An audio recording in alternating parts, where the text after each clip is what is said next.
Welcome back, Hobby Maniacs. Today, we are going to take a look at the new 40k Kill Team Commanders expansion set.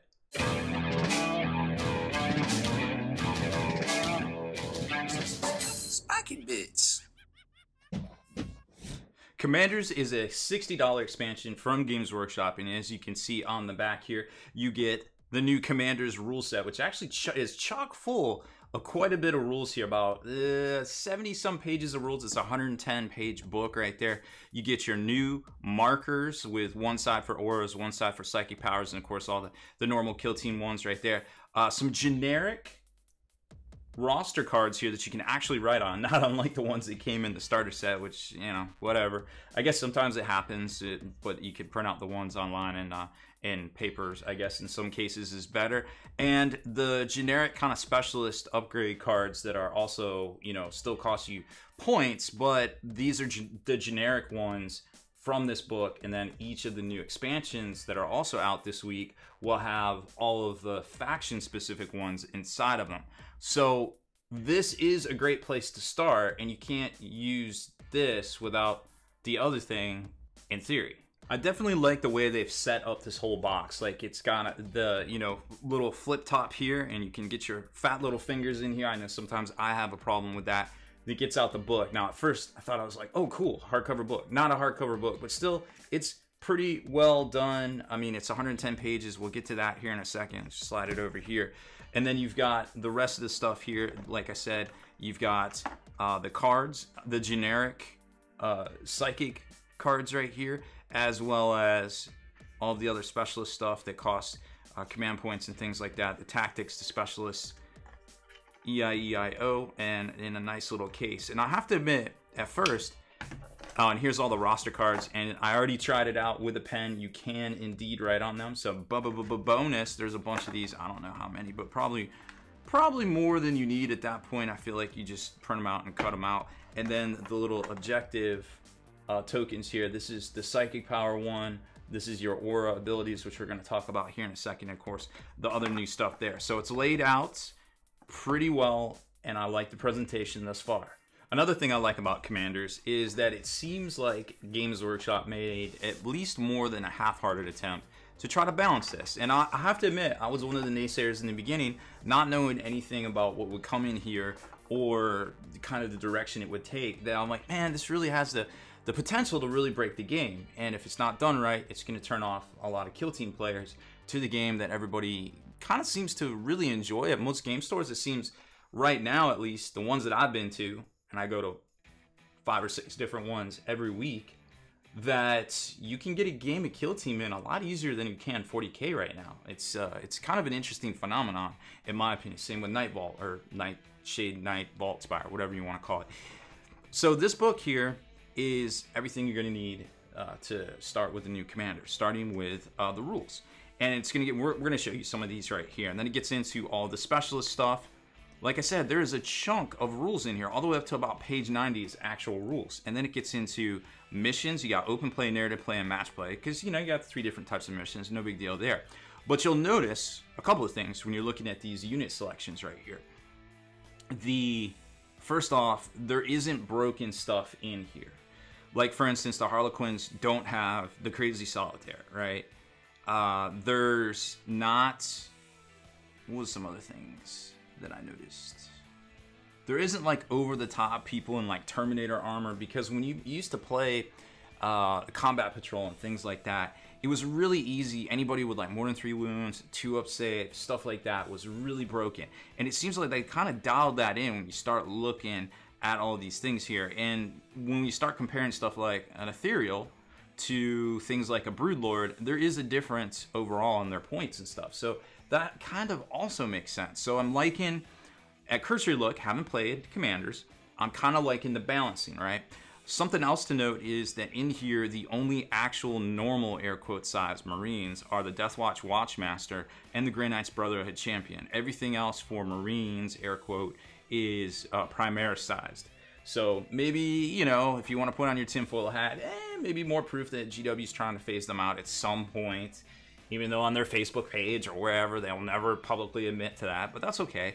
People are going to have their opinion, and, you know, you're going to read it from time to time, and that's that's just part of our hobby, I suppose. So let's jump into the rules themselves. Now, there's a little bit of fluff and things, but not too awfully much. So it jumps right into the rules pretty quick. And then it gets into this section on commanders. Standard stuff that, you know, you've kind of seen in Kill Team. You've got your tactics, how they work. You got your upgrades, how they work. Your casualty rolls. But then this is kind of some new stuff. So there's specific commander tactics, and these are the ones that are going to come in that little deck of cards I just showed you. There's specific traits. There's specific psychic powers that any commander psyker can use. But then Eldar have their own specifics. Marines have their own specifics. Also, Guard have a couple of ones as well. And then additional rules. So deployment and variable game length, right? The status tokens here that we already explained to you, that's the aura ability, and that's the psychic power one. Rites of battle kind of example here. You can just take a Adeptus Astartes or a Deathwatch. You can just say it's Deathwatch if you want, which was kind of cool. And then it goes into the trees, the specialist trees and such, but we're not going to really get into that, but there's a bunch of them, which is really cool how you can kind of really start to specialize your guys. So there's a lot of paperwork involved here, but that's okay. So then we get to the character section. There's like 41 of these, so it doesn't matter what faction you play, everybody got something. I mean, look at this. You've got Necrons, Orcs, Tau, Harlequins, just everybody right here. Even generic Chaos Space Marines, Adeptus Mechanicus. There wasn't a... I thought, for some reason, I thought there was a Tempestor Prime. Oh no, that's the Tempestus. Well, I thought there was a caster for the mechanic, for the Guard, but there is not. So I misspoke there. I was reserved the right to backpedal at any time, I suppose. But everybody pretty much in here that I can tell has... Now, you don't have like specific Blood Angels and stuff, but that's just the way it is. So you're going to have the entry. You probably notice a lot of stuff very familiar to 40K itself, right? Your Rites of Battle, which this actually is not going to come in the deck of cards. This is going to come in the individual box sets, like that we're going to show you in a separate video. Stuff like, of course, the Marine one's on the very, very bottom at the very, very... There it is. So these are going to come with this, and actually more. What I like about these, which you're about to see, is they not only come with the Psyker ones, but also the Lieutenant, the Chaplain, and so on and so forth. So that's kind of a really neat value, and we'll get to that in the next video, because that was another thing I was on the fence about. I was like, man, these boxes are $35. Why? And now I see. Okay, I get it. So this is just kind of an example. Now, if they have special abilities, like again, the Chaplain, these are going to come in that expansion I just showed you. The Librarian has his as well. And then it gets into the Deathwatch Watchmaster, who's kind of a G, Grey Knights, and so on and so forth. But some special ones, like any sorcerers and things like that, will have additional rules. And things like Eldar are also going to have additional, and the Ethereal are going to have additional things. Well, there's the Farseer. So there's your Warlock and your Farseer are going to have additional stuff listed, which will also be in their cards. And as you're going to see in expansions, there's also these game aids. So I'm really digging this game just because of the fact that you have so many things to just put on the table for quick reference. I really dig that as a person, as a hobbyist. It just makes the game easier. I think Privateer Press started it, and they really hit the nail on the head. Here's the Ethereal, or Ethereal, whatever you want to call them. There's that, and then, like I said, everybody's got a little bit of different things right there, bits and bobs. And then this goes on till about page 94, give or take, and then you get into all the match play missions. And these are kind of neat. You can go from narrative... there's open play, there's narrative, and there's match play. And you can do all sorts of cool stuff. Like there's, I mean, check out, they're kind of like playing an action movie. That's kind of the feel to a lot of these. Like you can play with multiples, just 2 players, all sorts of different things. Very, very neat stuff. And this gets you jumping in, getting you engrossed, getting you in the trenches for Kill Team and having a lot of fun. And that's what I can get behind. So overall, still haven't played a game of Kill Team yet. Been a lot of stuff going on here at the studio. But, oh, and then you can copy this campaign record in the back and, you know, keep track of things because you have to update all your stats. But from the outside looking in at this $60 expansion, I kind of get why it's $60 and what you know, with what it comes with, I can kind of get behind it because you get the extra cards, you get the tokens, you get a whole lot of rules content. And I feel like this is the kind of rules content that we as hobbyists need to kind of value from Games Workshop. Yeah, okay, this box doesn't come with, you know, for my $60, I'm not getting $120 worth of miniatures, which in some ways Games Workshop kind of has us trained to expect.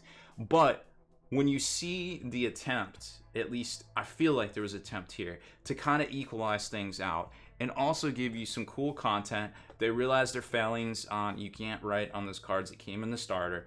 Got you new cards here, got you tokens. It's a nice little box set. It's got a cool out-of-box experience presentation. And once we jump into the next video, so stick around for that one, you'll be able to see even more impressive things, at least to me, as a hobbyist, you know, that been doing these reviews for the past 8 years or so, that I can come to appreciate for the supposed high price point that some people have mentioned online. So overall, I'm liking it so far. To me, it seems like value. Again, haven't played a game of Kill Team yet. So maybe I got it all wrong, but that's just how I feel from the outside looking in. And I've seen a lot of rule sets. I've seen a lot of supplements from Games Workshop. And by far, the side ones that have impressed me the most for Warhammer 40K, I really like Warhammer Underworlds, by the way, is this one so far. So take that for what you want, and we'll run with it. So this one may stick with me, and I might just jump into Kill Team this weekend and see how it is. So that's it for this one. Thanks for continuing to listen to my ramblings here on this channel. Make sure you hit subscribe and turn on notifications so you can be the very first to like and comment on all my videos. Spiking bits.